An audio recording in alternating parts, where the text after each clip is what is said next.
Welcome to டேவ்னாஸ் grandma சமையல். இன்றைக்கி நல்ல ஒரு டேஸ்டான ஒரு டிஃப்ரெண்ட்டான ஒரு பிரேக்ஃபாஸ்ட்டு டின்னர் ரெண்டுமே யூஸ் பண்ணிக்கலாம். அதை அந்த மாதிரி டின்னர் ரெசிபி தாங்க இப்போ செய்ய போகிறேன். இப்போ எக் ஸ்டஃப்டு சப்பாத்தி. இது வந்து பிள்ளைங்களும் விரும்புவாங்க, பெரியவங்களும் விரும்புவாங்க. நல்ல நியூட்ரிஷனான ஒரு பிரேக்ஃபாஸ்ட்டு, ஒரு டின்னர். வாங்க அது இப்போ எப்படி செய்யலாம்னு சொல்லி பார்க்கலாம். கோதுமை வச்சாங்க செய்ய போகிறேன் நான். இப்போ நம்ம அந்த எக் ஸ்டஃப்டு சப்பாத்தி செய்கிறதுக்கு நான் 1 கப் கோதுமை எடுத்துட்டேங்க. வீட்டில் இருக்கிற உங்களுக்கு தேவையான அளவுக்கு எவ்வளோ நேரம் எடுத்துக்கலாம். சால்ட்டு ஒரு 1/4 ஸ்பூன் சால்ட் போடுறேங்க. மஞ்சத்தூள் ஒரு 1/4 ஸ்பூன் மஞ்சத்தூள். ப்ளைன் மிளகாத்தூள் ஒரு 1 ஸ்பூன் போட்டுக்கிறேன். இப்போ இதெல்லாம் கலந்துக்கலாம்.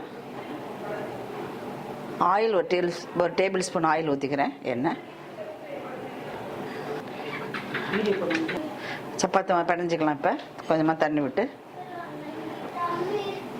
இந்த மாதிரி நல்ல மாவு நைஸாக பிணைஞ்சிக்கணுங்க. இது மாதிரி பிணைஞ்சி வச்சு இது மாதிரி கொஞ்சம் லேசாக மேலே எண்ணெய் விட்டு மூடி வச்சிடலாம். அதுக்குள்ளே நம்ம இதுக்கு தேவையான ஸ்டஃபிங் செஞ்சிடலாம். ஸ்டஃபிங் செய்ய ஆரம்பிச்சிடலாம். அடுப்பத்தை வச்சு கடாய் அடுப்பு வச்சுருக்கேன். 2 டேபிள் ஸ்பூன் எண்ணெய் ஊற்றிக்கலாம். 2 வெங்காயம் தூளாக அரிஞ்சு வச்சுருக்கேங்க. 2 வெங்காயம் தூளாக அரிஞ்சு வச்சுருக்கேன். இதை போட்டுக்கிறேன். இது ரொம்ப வதங்க வேணாம், கொஞ்சம் பச்சை வடை போகிற அளவுக்கு வதங்கினா போதுங்க. இதோட ஒரே ஒரு பச்சை மிளகாய் போட்டுக்கிறேங்க. இது விதையை எடுத்துகிட்டு போட்டுருங்க. ஏன் பச்சை மிளகானா நல்ல ஒரு ஃப்ளேவர் கிடைக்கும் நமக்கு. பச்சை மிளகாய் அந்த வாசனையே நல்லாயிருக்கும், அதுக்காக போட்டிருக்கேன். ஏன்னா விதை இருந்தால் பிள்ளைங்க சாப்பிட முடியாது, காரம் போடும். அதுக்காக விதையை எடுத்துட்டேன் நான். இப்போ வெங்காயம் வதங்கினது போதும். சின்ன ஸ்பூனில் ஒரு 1/2 ஸ்பூன் உப்பு போட்டுக்கிறேன். மிளகுத்தூள் ஒரு 1/2 ஸ்பூனு, மஞ்சத்தூள் ஒரு 1/4 ஸ்பூனு, ப்ளைன் மிளகாத்தூள் ஒரு 1/2 ஸ்பூன். இதோட கரம் மசாலா தேவையான ஆட் பண்ணிக்கலாம். நான் கரம் மசாலுக்கு பதிலாக சிக்கன் மசாலா இருந்தது, அதை நான் போட்டுக்கிறேன். அது கூட நல்லா டேஸ்ட்டாக இருக்கும் சாப்பிட்றதுக்கு. சிக்கன் மசாலா சின்ன ஸ்பூனில் 1 ஸ்பூன் போட்டுக்கிறேன். சிக்கன் மசாலா இது சிக்கன் மசாலா பிடிக்காதவங்களும் இல்லைனாக்கவோ கரம் மசாலா ஆட் பண்ணிக்கலாம். இப்போ எண்ணெயில் இது நல்லா ஒரு 30 செகண்ட்ஸ் நல்லா வதங்கிடுச்சு. பச்சை வடை போக இப்போ 3 முட்டையை உடச்சி ஊற்றிடலாம்.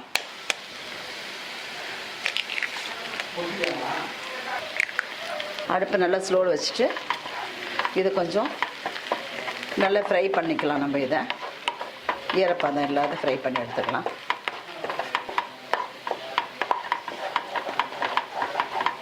அடுப்பை லோ ஃப்ளேமில் வச்சிங்கனாவே நல்லா ஃப்ரை ஆகி வந்துடும். இது இந்த எக்ஸ்ட்ரா ஃபுட்டு சப்பாத்தி நம்ம எங்கேயாவது ட்ராவலுக்கு போகும்போது எடுத்துகிட்டு போகலாம். பிள்ளைங்களுக்கு ஸ்நாக்ஸ் மாதிரியும் கொடுக்கலாம். மார்னிங் பிரேக்ஃபாஸ்ட் வச்சுக்கலாம், நைட்டு டின்னருக்கு வச்சுக்கலாம். இட்லி தோசை மாவு இல்லாத போது டக்குன்னு இந்த மாதிரி சாப்பிட்டா ரொம்ப நம்ம உடம்பு ஹெல்த்தியாகவும் இருக்கும், நமக்கு டேஸ்ட்டாகவும் இருக்கும்.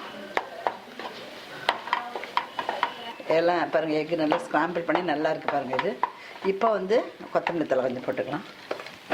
தூள் அரிஞ்சது. இது ஸ்டஃபிங் ரெடி ஆகிடுச்சு. ஒரு பக்கம் இருக்கட்டும். இப்போ நம்ம சப்பாத்தி செய்ய ஆரம்பிச்சிடலாம். அடுப்பு ஆஃப் பண்ணிடுறேன். இப்போ சின்ன சின்ன உருண்டை உருட்டி எடுத்துக்கலாம். அது மாதிரி மேலே உருண்டை சின்ன ஒரு உருண்டை எடுத்துக்கலாம். எடுத்துட்டு மாவில் டிப் பண்ணிவிட்டு மெலிசாக தேய்ச்சிக்கலாம். மெலிசாக தேய்ச்சிட்டு நம்ம ஒரு சதுரம் ஒரு ஸ்கொயர் ஷேப்பில் கட் பண்ணிக்கலாம்.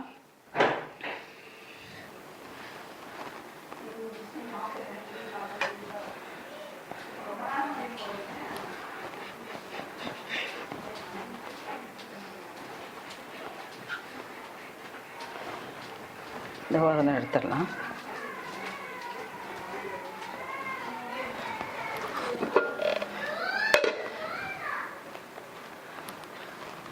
இதில் ஸ்டஃபிங் வச்சுக்கலாம். இப்போ எக்கு ஸ்டஃபிங் வந்து வச்சுக்கலாம். இப்போ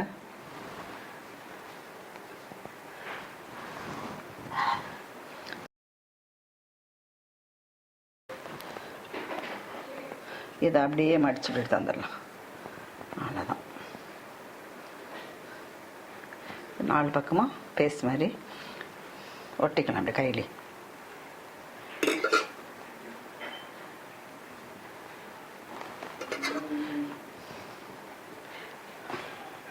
இந்த ஃபோர்க்கில் கொஞ்சம் அழுத்தி விட்டுக்கலாம். ஸ்ட்ராங்காக நிற்கும் அப்படி கொஞ்சம்.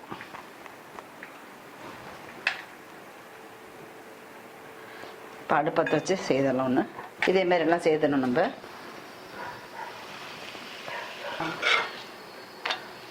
இது மாதிரி நம்ம சப்பாத்தி செய்கிற மாதிரியே திருப்பி திருப்பி செஞ்சுக்கணும்.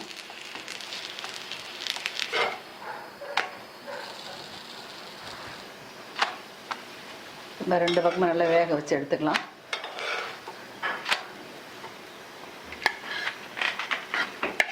இந்த மாதிரி எடுத்து வச்சுட்டு எல்லாம் இதேமாதிரி செய்ய ஆரம்பிச்சிடலாம். இது எல்லாத்தையுமே